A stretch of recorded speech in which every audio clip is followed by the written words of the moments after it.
We empower our principals to determine the maximum amount they can do outdoors. But with only 2.5 weeks to go before the start of school, it's a tall order for educators. No one, and my colleagues will go back, no one wants to do remote if they can go back into the building.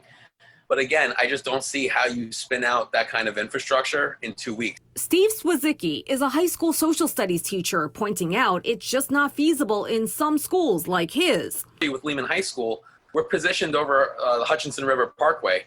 So there's no way I could take my kids out into the back terrace and conduct a class, deliver instruction when there are vehicles moving at 60 miles an hour right below us. De Blasio and schools chancellor Richard Carranza are leaving it up to the principals and giving them only 4 days to do so. They have to submit their plans to use schoolyards, area parks, even streets for approval by this Friday. Carranza says he'll help cut through the red tape. So we've had a number of principals already asking, hey, if you just shut down this street, we have to make sure that the Department of Transportation can support that. We need to make sure that the FDNY can support that from a safety perspective. But the costs, for instance, for outdoor tents or chairs will have to come from each school's budget and or their PTA. A lot of school districts in New York City, they're predominantly low-income families. And so this notion that we're just going to come up with this money, I mean, it's really unfair. Swazicki is also the UFT chapter leader for close to 100 members. Over the weekend, he tweeted, in the event the mayor forces them to strike for their safety,